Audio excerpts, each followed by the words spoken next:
ওৰা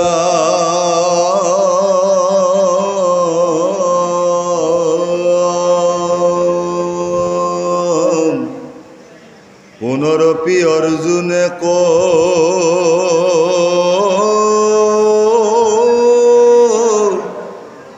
লীলা প্ৰণিপাত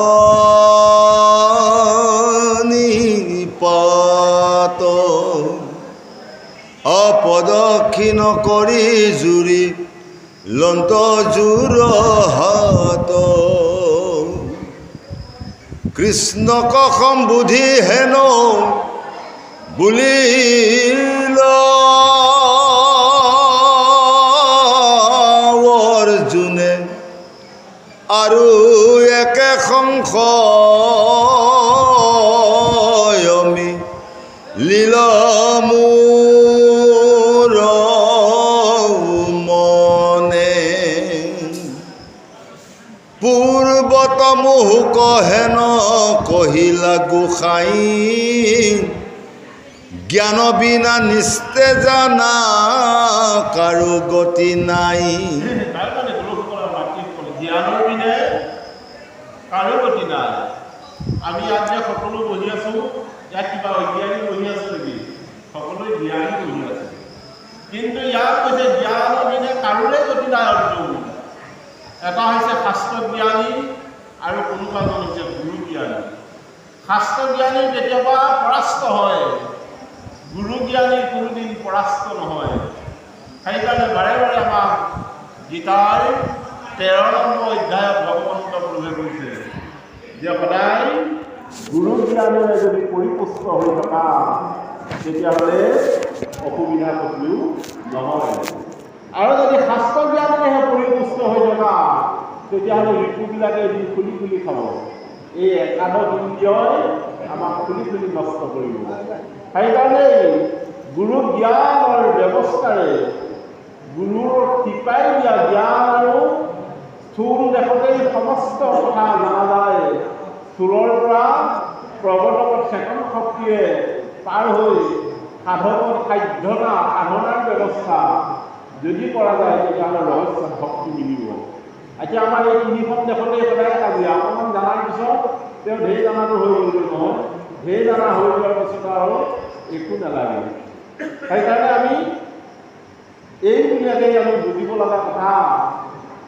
আজি আমি 32 অক্ষৰ গাইছোঁ। ইয়াত 4টা কৃষ্ণ, 4টা ৰাম। প্ৰথম কৃষ্ণই কি কৈছে আমাক, দ্বিতীয় কৃষ্ণই কি ক'লে, তৃতীয় কৃষ্ণই কি কৈছে, চতুৰ্থ কৃষ্ণই কি কৈছে। এই ব্যৱস্থাটো গুৰুজনৰ মুখেৰে যিজন শিষ্যই শিকি লৈ ল'লে, কৈছে সেইকেইটা নামেই তেওঁৰ জীৱনৰ শ্ৰেষ্ঠ কাৰ্য হ'ব। যদি গোটেইকেইটা কৃষ্ণকে মানে বসুদেৱৰ পুত্ৰ বুলি ভাবি আছে তেতিয়াহ'লে দুখ হ'ব। সেইকাৰণে এটা কৃষ্ণহে বসুদেৱৰ পুত্ৰ, বাকী 3টা কৃষ্ণ কিন্তু বেলেগ বেলেগ। সেইকাৰণে গুৰুৰ মুখে বিচাৰিলে চাবি কাঠি পায়। এই ব্যৱস্থাটো যদি জনা যায় তেতিয়াহে তেওঁ গীতাৰ ব্যৱস্থাটো আহিব। সেইকাৰণেই আমি অকণমান জনাৰ পিছতে বহু জনাৰ ব্যৱস্থা দেখুৱাই ফুৰিলে এদিন পিছবেলা বজাৰত তেওঁ ফেল কৰিব। সেইকাৰণেই আমাৰ গুৰুজনাই কৈছে অচৰ্য বল বিহুটোত থাকোঁতেই স্থূল আৰু প্ৰগতক সাধকৰ কৰ্মখিনি কৰা। এতিয়া আমাৰ কি হৈছে বাৰু, বয়স হাতি দিলে তেতিয়াহে তেওঁ সাধকৰ কথাখিনি, য'ত নদীয়ে শুকালে, আজি ভকতি যুগৰ কথা আপোনালোকে জানিব, য'ত নদী শুকালে সি তেতিয়াহে ভক্তি যুগৰ কথাখিনি গুৰুজনৰ ওচৰত বিচাৰি গৈছে। সেইকাৰণে জোৱাৰ ভাৱটা চলি থাকোঁতেই, ঢৌ চলি থাকোঁতেই, তৰংগী ঢৌ চলি থাকোঁতেই পাৰিলে গুৰুজনৰ ওচৰত গৈ তাৰ চাবি কাঠিখিনি বিচাৰি মানে দেহটো ইন্দ্ৰিয়বিলাকৰ পৰা আঁতৰি থকাৰ ব্যৱস্থা, একাদশ ইন্দ্ৰিয়ৰ পৰা 11 অসুখিনি কেনাৰ পৰা আঁতৰি থকাৰ ব্যৱস্থা কৰিব লাগিব।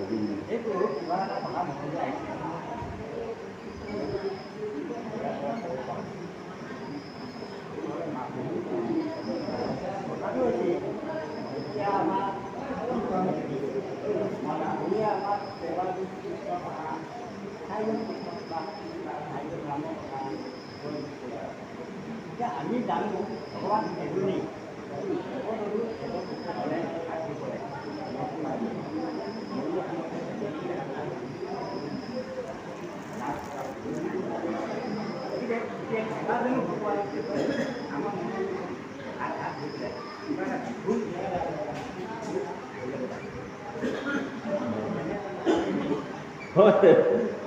সেইকাৰণে চৈতন্য চৰিতামৃতটো কেতিয়াবা চাব।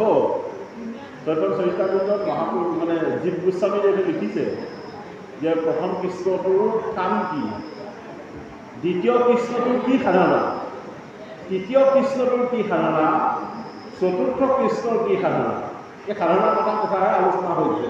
সেইকাৰণে এই ব্যৱস্থাটো যদি আপুনি কোনোবা এজন মানে সেইখন দেশৰ ৰাজ্যৰ সাধুজনক যদি শিকি লোৱা যায়, কৈছে গুৰু যত কৰ্ম সাধনাৰ গুৰুৱে চৈতন্য কৰিও তাতে দেখিলে সেই বিধি যাব ভগৰ ব্যাধি থাকিবি আনন্দ সাগৰেৰে, কুণ্ডলনী শক্তি বায়ুকী আকাৰে অচেতনভাৱে আছে মূলাধাৰে।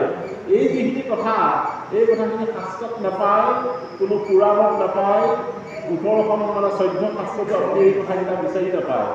এই কথাকেইটা কেৱল বৈষ্ণৱজনৰ পদকমলতহে এই কথাকেইটা থাকে। য'ত শাস্ত্ৰত পায় সেইকেইটা কথা বৈষ্ণৱজনৰ লগত থাকে, গুৰুজনৰ লগত থাকে। তাত যদি কেতিয়াবা গুৰুজনক সোধে লৈ বৰ ধুনীয়াকৈ আপোনাক এই কথাখিনি কৈ দিব।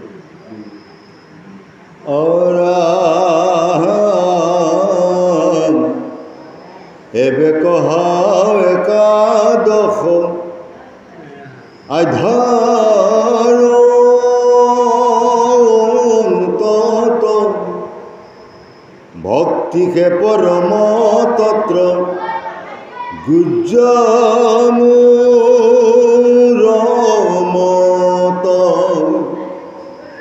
জ্ঞানর ভক্তির মধ্যে কোন প্রধান যদি দয়া আছে মুত কহা ভগবান। ইমান গভীৰ তত্ত্ব ভগৱন্তই প্ৰৱেশ কৰিছে। ইয়াৰ পদসমূহ আপোনালোকে শুনক যে ভক্তিহে পৰম, তাৰ লগৰ শব্দটো কৈছে ভক্তিহে পৰম তত্ত্ব আৰু তাৰ গৃহমূলম য'ত বেদ বেদান্তত নাই। যে ভক্তিটো আমি আজি এনেকৈ কৰিছোঁ, এয়া হৈছে ভক্তি। কাইলৈ ডাঙৰকৈ আলোচনা পাতিছোঁ কি হৈছে ভক্তি। কিন্তু ইয়াত ভগৱন্ত প্ৰভুৱে অৰ্জুনক কৈছে, হে অৰ্জুন, আমাৰ পৰমাত্মাই জীৱাত্মাক কৈছে, হে জীৱাত্মা, তুমি মোক পাবৰ কাৰণে, তুমি মোৰ সান্নিধ্য লাভ কৰিবৰ কাৰণে যে পৰম তত্ত্ব জানিবই লাগিব। বিনা তত্ত্বই মানে সেইকাৰণে অৰ্জুনক কৈছিল বিশ্বৰূপত 11 অধ্যায়টো যে তত্ত্বৰূপে জানি সকি মুখ ধনঞ্জয়। কোনোবাই দৈৱকীৰ পুত্ৰ, আপুনি এতিয়া কৈছে নহয় মই এজন কৃষ্ণ কথাই জানো। এতিয়া ভগৱন্ত প্ৰভুৱে কৈছে যে মোক সকলোৱে দৈৱকীৰ পুত্ৰ কৃষ্ণ বুলি জানে, কিন্তু তুমি কোৱাচোন মই প্ৰকৃততে কোন, তুমি তত্ত্বৰূপে চোৱা। যদি তত্ত্বৰূপে জানি সকি মুখ ধনঞ্জয়, যে তুমি তত্ত্বৰূপে বিচাৰ কৰিলেহে মোক তুমি চিনি পাবা। মই যে প্ৰকাশ কৰা বসুন্ধৰাৰ স্বয়ং অক্ষয় যে ব্ৰহ্ম, এই কথাটো ধৰা কৰিব। সেইকাৰণে গুৰুসকল যে আমি ভক্তি কৰিবলৈ যাওঁতে তত্ত্ব জানিব লাগিব। তত্ত্ব জানিবৰ কাৰণে তাৰ গৃহ কৰ্ম জানিব লাগিব। গৃহ কৰ্ম যেতিয়া জানা হয় তেতিয়াহ'লে তেওঁৰ ভক্তি পূৰ্ণতা স্বীকাৰ হয়। আজি আমি বিদ্যালয়ত ভক্তি কৰিছোঁ, কিন্তু পূৰ্ণতা স্বীকাৰ কৰা অহা নাই। আৰু যিদিনাখন আমি এপইণ্টমেণ্ট লেটাৰখন পোৱা যায় সেইদিনাখন তেওঁ পূৰ্ণতা স্বীকাৰ লাভ হয়। সেইকাৰণে ভক্তি ৰাজ্যত প্ৰৱেশ কৰা স্কুলখনৰ যিদিনাখন পূৰ্ণতা লাভ হয় সেইদিনাখন সাধুজনক সুন্দৰ ব্যৱস্থাপনাৰে আমি দেখিলে আপোনাৰ কোনে কি ভাৱনাৰে উপবিষ্ট হৈছে এই ধৰা উদ্যম সাধু আছে। সেইকাৰণে সাধুৱে ৰাখে গোপনভাৱে পৰিণত, যে সাধুজনে কেৱল গোপনভাৱে ৰাখে। সেইকাৰণে অৰ্জুনক কৈছিল, হে অৰ্জুন, তুমি আৰু মইহে কথাখিনি পাতিম। এইসকল দেখিছা, এইসকল মই মায়াৰ চকুৰে ঢাকি ৰাখিলোঁ। তুমি আৰু মই যি কথা আলোচনা কৰিছোঁ গীতাৰ কোনোৱেই নাজানে, একমাত্ৰ তুমি জানা আৰু মই জানো। পাৰিলে সেইফালে সন্দেহ জানিব পাৰে, তাৰ বাহিৰে দ্বিতীয় গীতা নাজানে। সেইকাৰণে সাধুজনে ৰাখে গোপনভাৱে এই গীতাৰ অস্ত্ৰ। সেইকাৰণে গুৰুসকল আপোনালোকে স্পীকাৰৰ ব্যৱস্থাও কৰি দিয়ে আজি। তাৰ কাৰণে কিছু কথা ক'বৰ কাৰণে অসুবিধা হয়, যদি লৈ যায় তেতিয়া সমাধান কৰিব।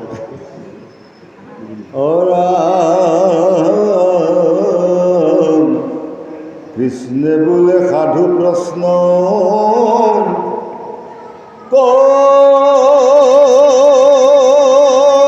কৰিলা অৰ্জুন,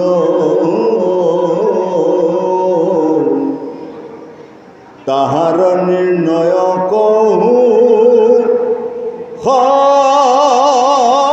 সাৱধানে শুন, আনত ন ভজি মাত্ৰ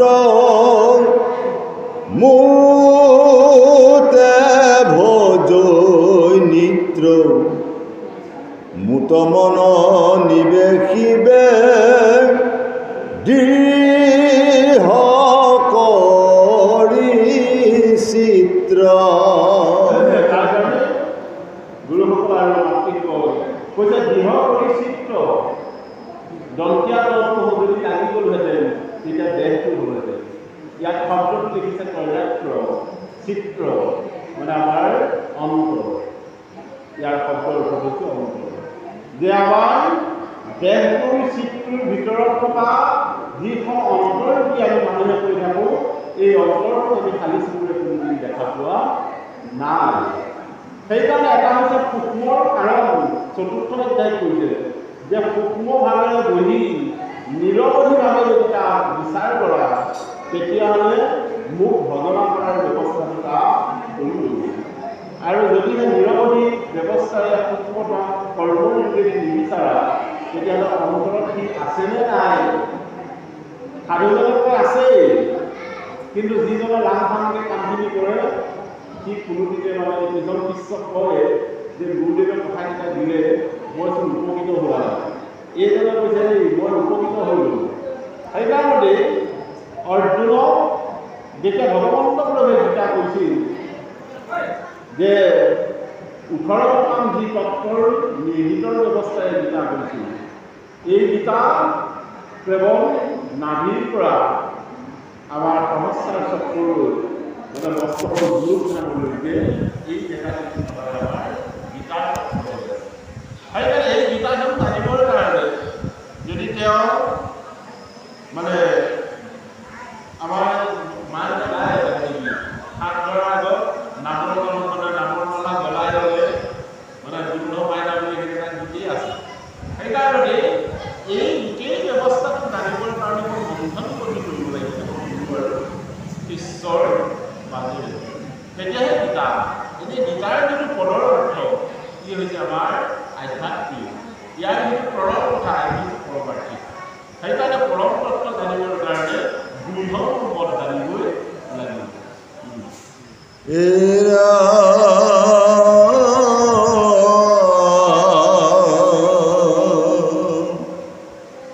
পৰম শ্ৰদ্ধায়ে মোক কৰিলে কসাৰ, তাত মোৰ প্ৰাণ সিতু ময়ো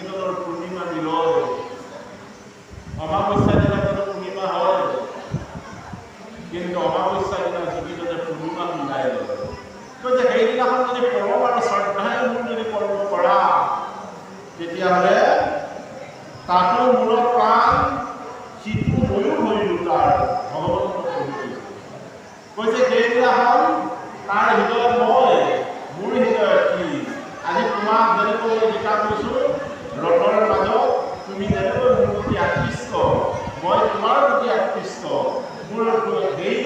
ভগৱন্তৰ শৰীৰত থাকি মই তেওঁ যেতিয়া মোক শ্ৰদ্ধা ব্যৱস্থাৰে কাম কৰিছে তাৰ লগত এৰি নাই। সেইকাৰণে তাক কৈছে এইটো পৰম শ্ৰদ্ধা। আমি এতিয়া যে বহি আছো কি শ্ৰদ্ধা বহি আছে? এইটো এতিয়া বহি থকা এইটোতো শ্ৰদ্ধাই। ইয়াত শব্দটো কৈছে পৰম শ্ৰদ্ধাই যদি মোৰ নাম কৰা হৈছে। সেইকাৰণে কৰা আৰু কৰোৱা এটা থিয়ৰিকেল আৰু এটা প্ৰেক্টিকেল। সেইকাৰণে যিজন প্ৰেক্টিকেলি সাধু তেওঁৰ ওজন বহুত, আৰু যিজন প্ৰেক্টিকেলি নহয় তাৰ ওজন কম।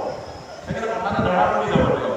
সেইকাৰণে বিচাৰ ভক্তিটো ই দুৰ্ঘটম তিনিটো নাহিকে কম। ৭০ অধ্যায় কৈছে স্বয়ম্ভকে শুনিলে তাৰ কাণ ফাটি যাব। যিজন সেই ব্যক্তিসকলৰ সাধু নহয় তেওঁ শুনিলে তাৰ কাণখন ফাটি যাব বুলি ৭০ অধ্যায় অৰ্জুনৰ আগত কৈছে। সেইকাৰণে কৈছে ১৮ অধ্যায় জয়তে জয়তে নকহিবা মোৰ ইহা সত্ৰ বাধু বাৰম্বাৰ। অৰ্জুন তুমি য'তে ত'তে নকবা, তোমাক বাৰম্বাৰ কৈছোঁ অন্যভাৱে উপহাস কৰিব। সেইকাৰণে আজি এই কথাখিনি ইয়াত সুন্দৰকৈ মিলিছে। তাকে ধৰি লওক যদি কৰা যায় তেতিয়া জ্ঞানীযুক্ত নিত্য দেহা আমি লাভ কৰিম। আৰু যদিহে নকৰোঁ আমাৰ দেহটো জ্ঞানী মন্দিৰ হ'ব। ভাগৱততে মহান মহান গুৰুসকলে কয় আমি জ্ঞানী মন্দিৰ বনাইছোঁ, জ্ঞানী মন্দিৰ বনাইছোঁ। সেইকাৰণে য'ত মানে সাৰ তত্ত্ব নাই সেই কথাটো গুৰুজনৰ লগত আছে। সেইকাৰণে কৃষ্ণই কোৱা কথাখিনি বিভিন্ন শাস্ত্ৰ অধ্যয়ন কৰক, ক'তো নাপাব এই ঈশ্বৰে কোৱা কথাখিনি। আৰু গুৰুৱে কোৱা কথাখিনি একমাত্ৰ গীতাৰ লগত নিমিলিব, আৰু ভাগৱতৰ পৰা আদি কৰি যিমানসকল আছে তাত নিমিলে। সেইকাৰণে মহাপুৰুষসকলে কৈছিল যে শাস্ত্ৰৰ শ্ৰেষ্ঠ শাস্ত্ৰখন হৈছে গীতা, শাস্ত্ৰৰ উত্তম। আৰু যিজনে সেই উত্তম শাস্ত্ৰখনৰ কৰ্ম কৰে তেওঁ জগতৰ শ্ৰেষ্ঠ সূৰ্য বুলি সিদ্ধান্ত কৰিছে। ঐৰামে ব্ৰহ্মৰূপা খৰ উপাসিবে যিটো লোক অভেদ ভাৱনা কৰি চিন্তি পাৱে মোক জ্ঞানৰ ভক্তিৰ ফল নিষ্ফল নাযায় নিষ্ঠে জানা জানিবা দুয়ো পথে গতি পাই। ঐৰাম সুৰা সুৰকিত পক্ষী সবাহতে সম পৰম দুসাধ্য মন ইন্দ্ৰিয় নিয়ম। অৰামে অচিন্ত অব্যক্ত ব্ৰহ্ম মনোগোচৰ অবক্ত চিন্তন জ্ঞান পথ দুখতৰ অদৃশ্য চিন্তন জ্ঞান অতীব সংকট দেহাভিমানীৰ জ্ঞান পৰম দুৰ্ঘট। পুৰুষৰ দেহ অভিমান নাহি যাৰ মোক ভক্তি কৰি সুখে তৰয় সংসাৰ আনক নভজি হুৱে অনন্য শৰণ কায় বাক্য মনে ভজে মুহুৰ চৰণ। ইয়াৰ ফলত লিখিছে ব্ৰহ্ম উপাখ্য, এটা হৈছে কয় আৰু এটা হৈছে উপাখ্য। সেইকাৰণে ইয়াৰ মনত কৈছে যিজনে ব্ৰহ্ম উপাখ্যৰে মোক উপাসনা কৰিছে সেইজন মোৰ লগত অভেদ ভাৱনা ভেদাভেদ নাই, সেইজন মই।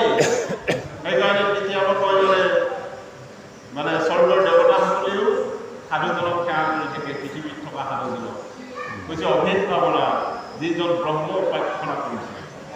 আৰু যিজনৰ ব্ৰহ্ম উপাসনা কৰি জ্ঞান ভক্তিৰ ফল নিষ্ফল নাযায় নিষ্ঠে জানিবা দুই পথে গতি পায়।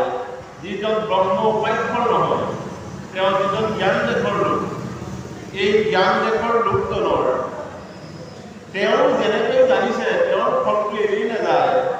সেইকাৰণে দেৱতা ভজনাসকলে দেৱলোক পায় আৰু ঈশ্বৰ ভগৱন্ত প্ৰভু ভজনাসকলে বৈকুণ্ঠলৈ যায়। যিসকলে সদায় ইন্দ্ৰিয়ৰ দ্বাৰা ইন্দ্ৰিয়সমূহক ভজনা কৰি আছে সি কেতিয়াবা স্বৰ্গসুখ পায়। আৰু মানে যিজন ঈশ্বৰৰ বাহনা তেওঁক স্বৰ্গসুখ নালাগে, তেওঁ বৈকুণ্ঠত সদুগুণ মুক্তি হৈ যায়। সেইকাৰণে পাৰিলে ব্ৰহ্মোপাখ্যৰ কথাটো শাস্ত্ৰত বিচাৰি বুলিও নাপায়, আমাক সুধিলেও নাপায়। ব্ৰহ্মক কেনেকৈ উপাসনা কৰা যায় এই কথাটো সাধুগুৰু বৈষ্ণৱ যেতিয়া কম বৈষ্ণৱ বহিব তাত সুন্দৰকৈ আলোচনা এই কথাটো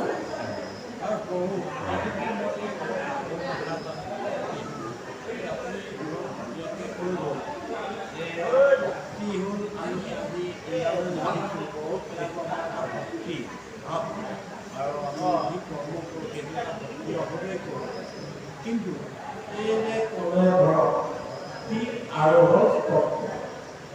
গতিকে এতিয়া এই ভক্তিটোৰ লগত তত্ত্বটো আমাৰ নীতি কথাখিনি জানিবলৈ বিচাৰিছোঁ। কিটো তত্ত্ব ভক্তিটোৰ লগত ধৰক আমাৰ বহুত কথা জড়িত হৈ থাকে। আমি সেৱা কৰাৰ পৰা পূজা অৰ্চনা কৰাৰ পৰা বহুত কথা জড়িত হৈ থাকে। কিন্তু এইবোৰকে তত্ত্ব নকৰে আৰু বিশেষ ধৰক ভক্তিৰ লগত তেওঁলোকক বিশেষ তত্ত্ব বা আমি নজনা কথা জড়িত হৈ থাকে। কথাখিনি হয়। আমি এতিয়া যিখিনি আলোচনা কৰিছোঁ বৰ মানে এতিয়া কাৰেণ্ট যে আহি আছে যে এই চব ঠাইত হোৱা মানুহজনে এই ইজনক খালী হাতে আহিব নিদিয়ে আৰু তাক চৰ্ট কৰিব। এই যিজনে চৰ্ট খাই হোৱা নাই সি আকৌ খালী হাতে আহিবলৈ যায়। আগত চৰ্ট খোৱাজনে কৈছে নেলাই দিও ইয়াত কাৰেণ্ট আহি থাকিব পাৰে। এতিয়া কৈছে এই চৰ্ট খাই থোৱা আগত চৰ্ট খাই থোৱাজনে কৈছে এই টেষ্টাৰ লৈ আছোঁ তাত কাৰেণ্ট আহিছে পেলাই চাওঁ। এই যেতিয়া টেষ্টাৰটো আনিবলৈ চাইছিলে কৈছে এই চোৱা তাত কাৰেণ্ট আহি আছে। এতিয়া কথাটো সেইটো ভক্তি হ'ল সেই ব্যৱস্থাৰে এটা কাৰেণ্ট তাৰ তত্ত্বটো হৈছে টেষ্টাৰ। টেষ্টাৰ নহ'লে আপুনি বা মই সেই কথাটো গম একেবাৰে পোৱা নাযায়। সেইকাৰণে ধৰি লওক সেই টেষ্টাৰটোৰ কথা কৈছে ই হৈছে দুৰ্লভ। সেইকাৰণে মানে পঞ্চম অধ্যায় কৈছে ভক্তিৰ মহিমা নাহিকে উপমা পঢ়ি বাটে লাগে অদভূত। কৈছে ই ইমান অদভূত অন্যজনে কেতিয়াও তাক মান্যতা স্বীকাৰ নকৰে। সেইকাৰণে অৰ্জুন ভক্তিৰ কথা ক'লে আগন্তনত কাণ কাটি যাব। সেইকাৰণে ইয়াক ব্ৰহ্ম উপাখ্যৰ কথা এটা যি ওলালে আইগৰাকীয়ে সদায় আপোনাক সেৱা কৰি আছে ভোগজনৰ লগত এখন দিয়া। আপুনি আপোনাৰ তিনিটাগৰাকীক কেতিয়াবা সেৱা কৰি পাৰিছেনে? এই কথাটো যদি হৈ যায় বহুজনে আপোনাক তিৰস্কাৰ কৰিব। এইটো মানে কি কথা কৈছে বাইক নহ'লে মতাটোৱে পাৰিছে যদি সেৱা কৰিব লাগিব এইটো খুব ভুল আছে। কিন্তু গীতাৰ ৰূপ কৈছে নহয় কৃষ্ণই দেখুৱাই দিছে ৰাধাৰ দুইখন ভৰি কৃষ্ণই হৃদিত লৈছে। হে ৰাধা তুমি মোৰ গুৰু মই তোমাৰ বিশ্ব জগতৰ ঈশ্বৰজনে লৈছে। এতিয়া আমাৰ সকলৰ কাজিয়া নহ'ব ক'ত তিনিটা সেৱা কৰা এইটো কথা কৈ দিলে। সেইকাৰণে কৈছে ভক্তিৰ মহিমা নাহিকে উপমা পঢ়িবাতো লাগে অলপ যদি শুনিবলৈ মন কৰা হয় তেতিয়াহে তোমাক কম। সেইকাৰণে ই ইমান অলপত ভুল নয় তাকে যেনে তেনে খাই যাবৰ কাৰণেহে কথাখিনি কৈছোঁ।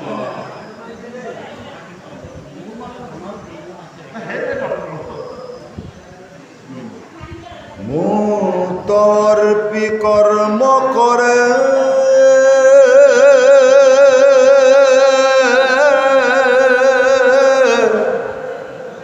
ন জানয় আনো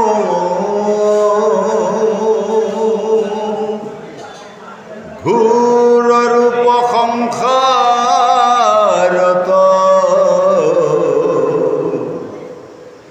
মই করু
লইয়া মুকরিতি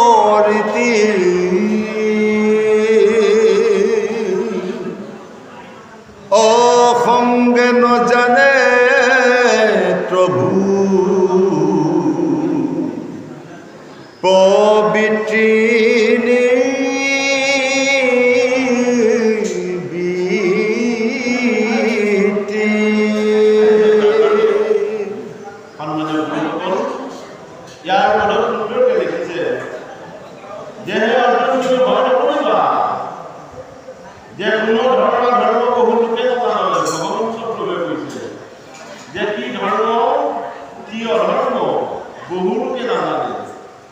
একমাত্র কোনে জানে যিজনৰ সংগী সংগ সংগী যিজনৰ সংগ তেওঁ জানে ধৰ্মৰ কথা আৰু অসংগে নাজানে কোনে ধৰ্মৰ ভিত্তি যিজন নিজৰ ভিত্তিত পৰিচালিত সেইজনে ধৰ্মৰ কথা নাজানে আৰু যিজন আত্মাৰ ভিত্তিত পৰিচালিত তেওঁ ধৰ্মৰ কথাটো সুন্দৰকৈ ৰক্ষা কৰে সেইকাৰণে দেহ আৰু দেহী যিজনে দেহৰ ধৰ্মৰ কথা জানে তেওঁৰ অসংগ বুলি ভগৱন্তৰ প্ৰভুৱে কৈছে যিজনে দেহী কথা জানে তেওঁ তোমাৰ সংগ সেইকাৰণে অৰ্জুন তুমি এই 11 অঘখিনি সেনাৰ মাজত দ্ৰোণ আদি ভীষ্মক যেনেকৈ বৈষ্ণৱ বুলি সম্বোধন কৰিছা প্ৰকৃততে এইজন মানে অধৰ্মৰ গ্ৰাসীৰে হৈ আছে সেইকাৰণে এওঁলোকৰ কথা তুমি ভাবিলে তোমাৰ ধৰ্ম ৰক্ষা কৰি বুলি নহ'ব এওঁলোকে ধৰ্মৰ কথা নাজানেই ডিঙিটো মালা ল'লে তুলসী মানে মালা গ্ৰহণ কৰিলে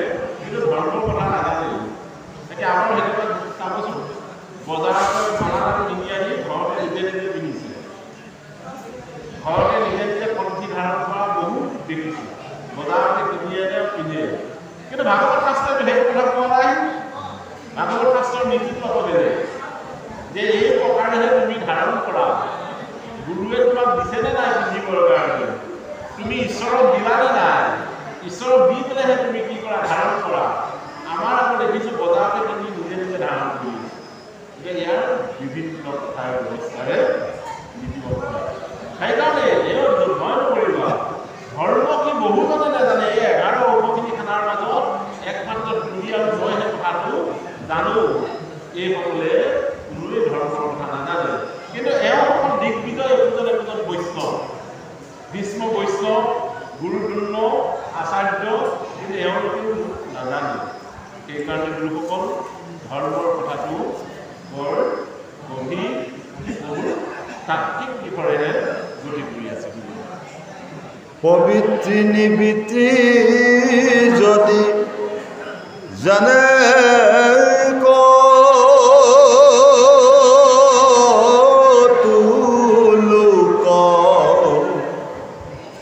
কোটি কোটি সামান্য দে বতাবুলে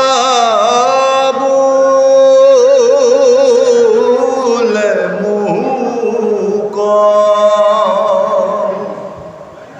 দেৱৰ লগত মিশ লাই পূজা কৰে বহু লোক নজানয় মই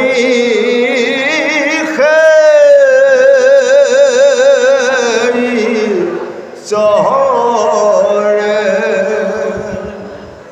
ঈশ্বৰ বলিয়া জানে যদি কত লোক সজু পালো সংহাৰো তিনিও লোক অবতাৰ ধৰি ভাৰ হৰু পৃথিবীৰ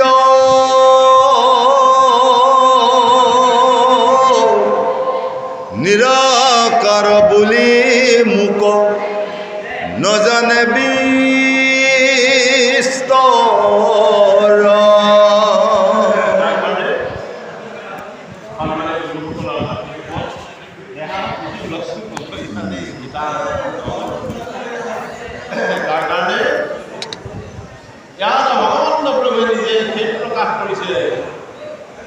যে দেৱৰ লগত মিহলাই মোক পূজা কৰি আছে সদায় সদায় দেৱতা বুদ্ধি দেৱকৰ্ম এই ব্যৱস্থাই দেৱতাসকলৰ কৰ্ম কৰিছোঁ কিন্তু দেৱকৰ্ম নাই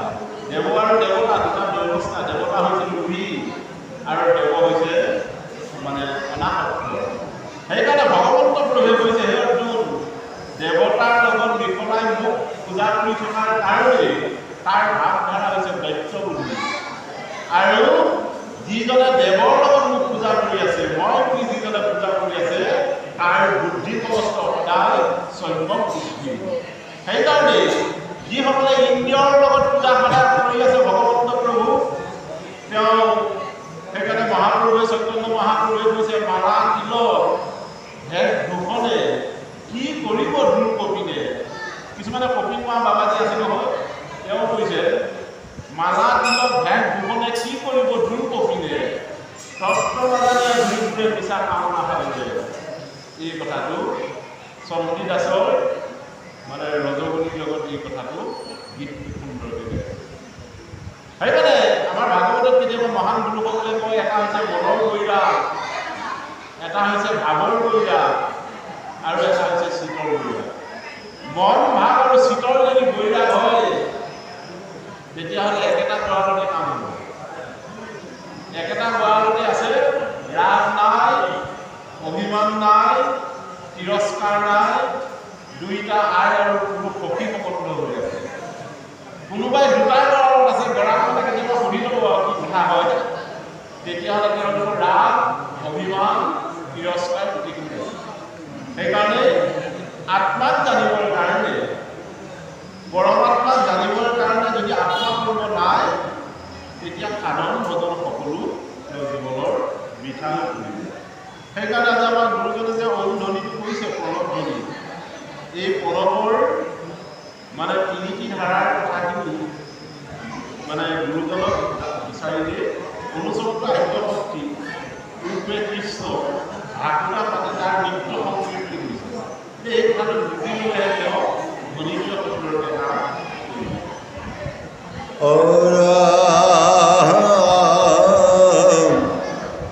যিটো জনে মোহু কবু লয়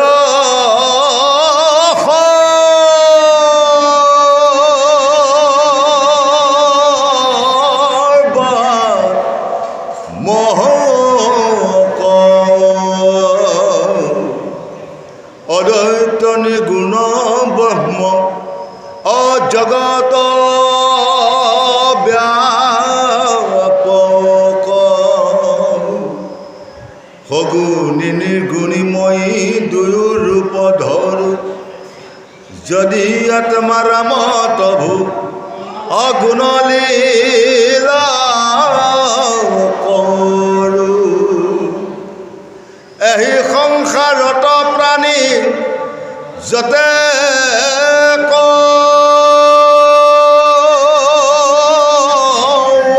স্বয়ং জীৱৰূপ অংগ ধৰি সংসাৰ ভ্ৰময়। ইয়াৰ পদত কৈছে মই অনৈত্য নিৰ্গুণ ব্ৰহ্ম। মই ক'ত আছিলোঁ? গোলোকত আছিলোঁ। ইয়াৰ যে বৈকুণ্ঠ, ইয়াৰ যে গোলোক, মই তাত আছিলোঁ। বিজ্ঞানে কৈছে যিমানবিলাক আহাৰ খাই চাওঁ, আহাৰৰ শেষ ঈশ্বৰ, মই ব্ৰহ্মৰূপে তাত আছিলোঁ। অদ্বৈত নিৰ্গুণ ব্ৰহ্ম। মই গুণলীলা কৰিবৰ কাৰণে সগুণ নিগুণ মই দুই ৰূপে ধৰোঁ। মই দুইটা ৰূপ ধাৰণ কৰিছোঁ। আৰু যদি আত্মাৰাম প্ৰভু গুণলীলা কৰোঁ, আত্মাৰাম আমি জীৱাত্মা, পৰমাত্মা, আত্মাৰাম, আত্মা ৰামেশ্বৰম, আৰু এটা হৈছে ভূত আত্মা। আমি জীৱাত্মাৰ কথাখিনি সদায় পৰমাত্মাৰ কথা আলোচনা কৰিছিলোঁ। এতিয়া ভগৱন্ত প্ৰভু অৰ্জুনক কৈছে যদিও মই আত্মাৰাম প্ৰভু মই গুণলীলা কৰোঁ। কেতিয়া গুণলীলা কৰিছোঁ? মোক যেতিয়া গান আৰু কীৰ্তন সৃষ্টি পথাৰত জন্ম দিবৰ কাৰণে মই অদ্বৈত নিৰ্গুণ ব্ৰহ্ম হত্যা কৰিছোঁ। অদ্বৈত নিৰ্গুণ ব্ৰহ্ম মই হত্যা কৰাৰ কাৰণে ইয়াত ঈশ্বৰে কৈছে জীৱৰূপে অংগ ধৰি সংসাৰ ভ্ৰমণে মই নিজেই জীৱ হৈ সংসাৰত ভ্ৰমণ কৰিছোঁ। তাৰো কেতিয়াবা সেই অদ্বৈত নিৰ্গুণ ব্ৰহ্ম কৈছে অবিদ্যা আগৰে জীৱ গুণৰ সংগ। আমাৰ এই অবিদ্যা আমি গুণৰ সংগত ভগৱন্ত প্ৰভুক পাহৰি গৈছোঁ। সেইকাৰণেই মহা যোগী ঋষিসকলে ধ্যানমগ্ন, মহা যোগী সকলে বেছি কথা নকয়, তেওঁ ব্ৰহ্মক ৰক্ষা কৰাৰ ব্যৱস্থা কৰিছে। আৰু ডাঙৰ ডাঙৰ আচাৰ্যসকল, আমাৰ অসমৰ আচাৰ্যসকল খিনখিন চিঞৰি নাম লয়, যিমান চিঞৰি কথা কয়, দক্ষিণ ভাৰতৰ আচাৰ্যসকল জ্ঞান হৈ আছে। আমাতকৈ কেজান তেওঁলোক কেৱল নিৰৱধি ভাৱ, কিন্তু আমাৰ এই ব্যৱস্থাটো বন্ধ। সেইকাৰণে ঈশ্বৰ আছিল ইয়াত, মই দান আৰু পুণ্য জন্মৰ নিমিত্তে মই অদৈত্য নিপুণ ব্ৰহ্ম হত্যা কৰিলোঁ। হত্যা কৰাৰ অপৰাধত মোৰ জীৱনত গভীৰ দুখ হৈছে। ভগৱন্ত প্ৰভুৱে কৈছে, মই সেইকাৰণে গুণলীলা কৰিছোঁ সৃষ্টি ৰক্ষাৰ কাৰণে, আৰু পাৰিলে তুমি মানে আকৌ ফিৰোৱা ব্যৱস্থাটো কৰিবা। এই ফিৰোৱা ব্যৱস্থাটো কৰিলে কোনোবাজন 80, 90, 100 বছৰ পাৰ হৈ গৈছে, মৃত্যু নাই। আৰু তেওঁলোকৰ 60টো মৃত্যু হৈছে, 50টো হৈছে, 70টো দেহৰ ব্যাধি হাহাকাৰ হৈছে। সেইকাৰণে পাৰিলে সদায় আমি সংৰক্ষণ কৰাৰ ব্যৱস্থা আৰম্ভ কৰিছে। গীতাই সুন্দৰকৈ সিদ্ধান্ত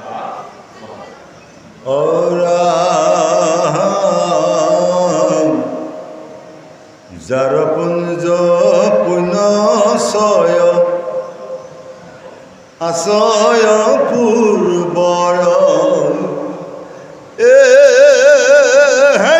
সেই জ্ঞানে গতি ভজি পাৱে ঈশ্বৰৰ, এহি কৰ্মে গতি পালে কহিলো তোমাত, সহস্ৰময় ধত গতি কোনো চিতবাত, নিষ্ঠে জানা সখী এহি ব্ৰহ্মাণ্ড ভিতৰ, তাৰ মধ্যে যত প্ৰাণী আছে নিৰন্তৰ,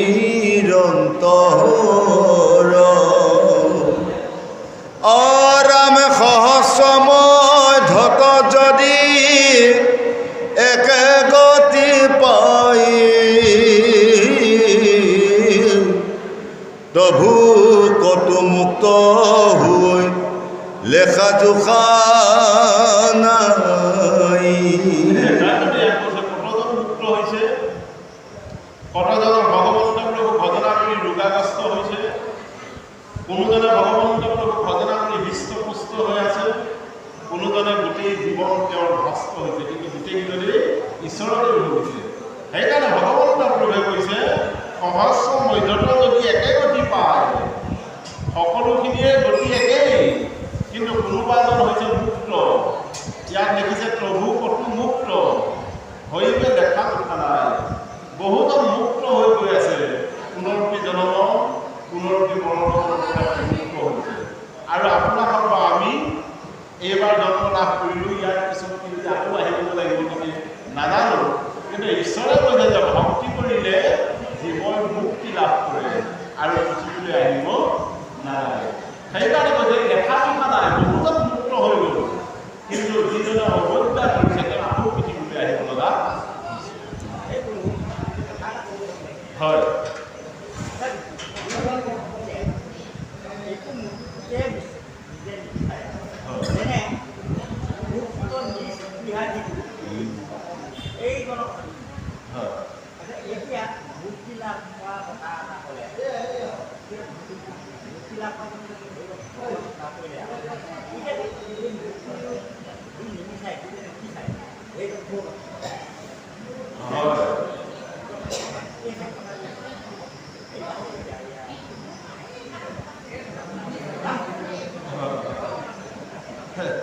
ৰাগাৰে গুৰুজন ইয়াত ঈশ্বৰে কৈছে যে যিজনে মোক ভক্তি কৰে সেইজন মুক্ত হৈ গৈ আছে, তেওঁ 5 প্ৰকাৰ মুক্তি বিচৰাই নাই, মই তেওঁক নিজে দিছোঁ। সেইকাৰণে মানে কপিল প্ৰভুৱে মাতৃ দেৱহতীক কৈছিলে, কেতিয়াবা ভাগৱত শুনিছে নহয়, কৈছে মই যাচি দেও যদি তথাপি নলয় মোৰ ভক্তজনে, মুক্তিকেইটা দিলেও তেওঁ নিবিচাৰে, কিন্তু মোৰ সাধনা কৰি গৈ থাকে, লাষ্টত গৈ গৈ মোৰ জেগাটোত গৈ উপবিষ্ট হৈ যায়।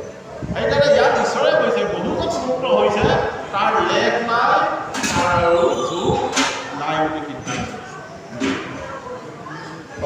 ৰামে চিত্ত বুদ্ধি মনমত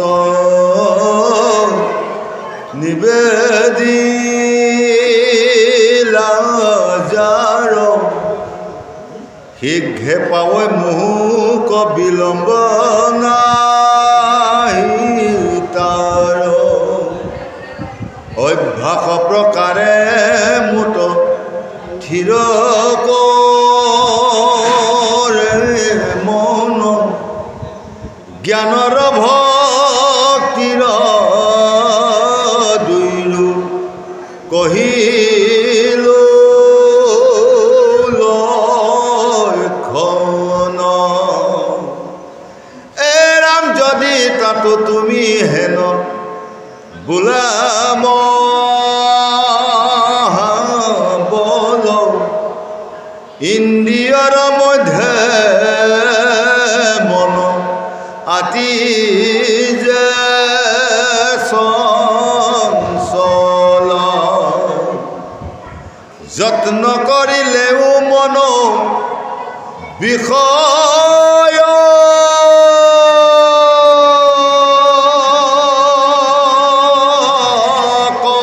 যায় মন যিনি বাৰ